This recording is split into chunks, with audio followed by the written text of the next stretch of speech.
옆집 부부와 함께한 그날 밤 이후 아내가 저를 피하기 시작했습니다. 오늘의 이야기 시작합니다.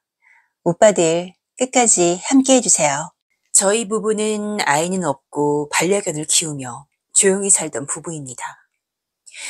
결혼한 지는 꽤 됐고 맞벌이 하다가 아내가 일을 그만두면서 수도권 외곽의 전원주택으로 내려왔습니다. 둘만 지내기에는 여유롭고 좋았습니다. 정원도 넓어서 반려견 키우기에도 딱 맞았고요. 그런데 우리가 이사 온 지 얼마 안 돼서 옆집에도 비슷한 또래 부부가 데려왔습니다. 그 집도 아이는 없었고 반려견 한 마리 키우고 있었어요. 우리가 친해진 건 사실 반려견들 때문이었습니다. 두 마리가 처음에는 그냥 서로 냄새 맡고 꼬리 흔드는 정도였는데 며칠 지나자 마음에 들었는지 아예 붙어서 다니더군요. 산책 나가면 한 녀석이 먼저 뛰어가서 옆집 담벼락 앞에서 기다리고 다시 우리 쪽으로 넘어오고 담벼락을 자기 집 드나들듯 오갔습니다.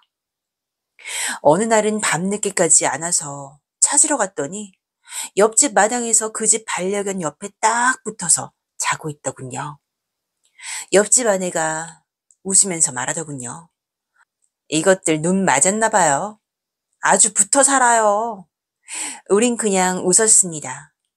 옆집 여자는 병원 사무직이라 늘 바빴고 남편은 화가라 거의 집에서 작업을 하는 사람이었어요. 그러니 아내와 그 집 남편은 거의 집에 있는 거나 다름없었어요. 그런데 말이죠. 나는 일하러 나가 있으니까 낮에 무슨 일이 있었는지 알 방법은 없었죠. 그냥 이웃끼리 자연스럽게 지내는 거라고 그렇게만 생각했습니다. 그러던 금요일 저녁 네 사람이 모여서 바베큐를 하게 됐습니다. 고기 굽고 술 돌리고 평소처럼 가벼운 자리였죠. 그런데 옆집 남편이 반찬을 보더니 말하더군요. 아, 이거 진짜 맛있어서 또 생각났는데.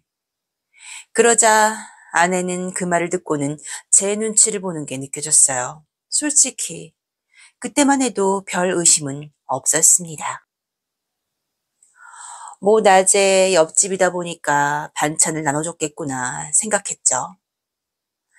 그리고 며칠 뒤였어요. 퇴근하고 집에 들어왔는데 집안이 뭔가 달라진 것 같았어요. 싱크대에는 컵이 하나 더 씻겨 있었고 소파 쿠션이 어지럽혀져 있더군요. 제가 소파 쪽을 보자 아내는 쿠션을 주섬주섬 챙기면서 토토가 아까 이렇게 했어 라며 저를 보며 말했습니다. 그런데 말이죠. 토토는 원래 집안 물건을 건드리는 녀석이 아니거든요. 아내는 뭔가 감추고 있음이 분명했어요. 현관에는 낯선 신발 자국이 희미하게 찍혀 있었고 마치 누군가 급하게 다녀간 것 같다는 확신이 들었죠.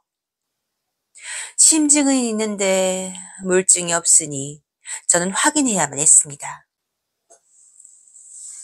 다음 날 저는 일부러 차만 빼놓고 출근하는 척하다가 얼마 지나서 몰래 집으로 걸어갔어요.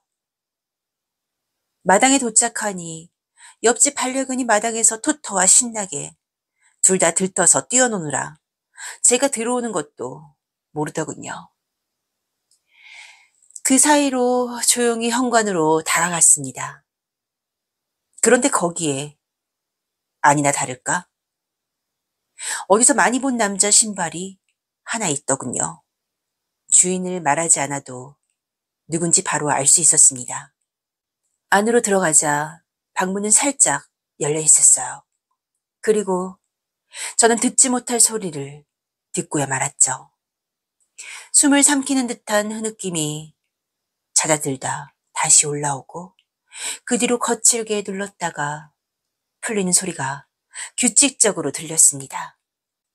누군가 참고 누군가는 받아내는 서로의 숨이 뒤엉켜 흔들리는 기척이 문틈 너머에서 밀려왔습니다. 그 순간 내 다리는 마치 바닥에 박힌 것처럼 움직이지 않았어요. 그림자가 살짝 흔들렸습니다. 둘이 거의 붙어서 하나처럼 움직이는 모습.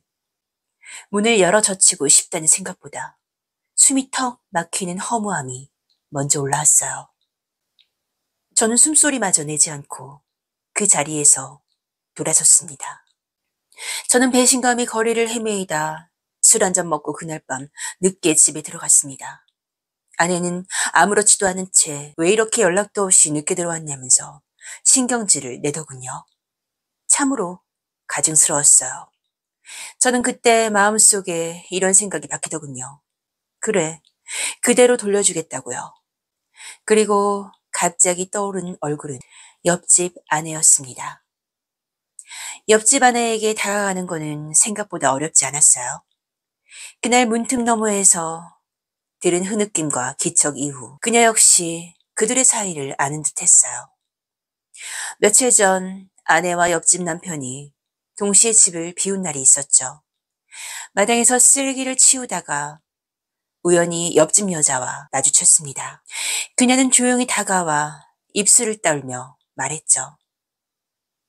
눈치채셨죠? 둘이 그런 거. 그 말이 떨어지자마자 그녀 눈가가 금방이라도 무너질 듯 했어요. 저는 가까이 다가가 그녀를 안아주었습니다. 그녀는 제 품에서 한참 울었어요. 그러다 어느 순간 힘이 풀린 듯 몸을 제 쪽으로 더 기대더군요. 그녀가 움켜쥐던 옷자락이 슬며시 풀려 내려갔습니다. 저도 막지 않았고 그녀도 다시 잡지 않았어요. 그 순간 우리 사이에 남아있던 선은 조용히 사라졌습니다. 며칠 뒤였어요. 평소처럼 네 사람이 모여 바베큐를 했습니다. 겉보기에는 아무 문제 없어 보였죠. 그들은 우리가 그들의 사이를 아는지 몰랐으니까요. 옆집 남자와 아내는 서로 웃으며 떠들고 있었습니다. 옆집 여자는 답답했는지 뒷마당으로 나갔고 저도 뒤따라 갔어요. 그녀가 뒤돌아보는 순간 우리는 아무 말 없이 서로를 끌어안았습니다. 그때 옆집 남편이 우리를 보고 있었어요. 저는 피하지 않았습니다. 오히려 보라는 듯이 그녀의 허리를 더 끌어당겼습니다. 그 남자는 아무 말도 하지 못하더군요. 그날 이후 누가 누구에게 뭐라 할 처지가 아니게 됐습니다. 우리 넷다 이미 선을 넘었으니까요. 그리고 이상하게도 그날 밤부터 아내가 저를 똑바로 못 보더군요. 이제는 서로 알면서도 끊지도 못하는 그런 사이가 된 것 같네요. 이제 와서 자잘못을 따진들 그게 무슨 의미가 있을까요? 이제는 모르겠네요. 뭐가 옳은지도요.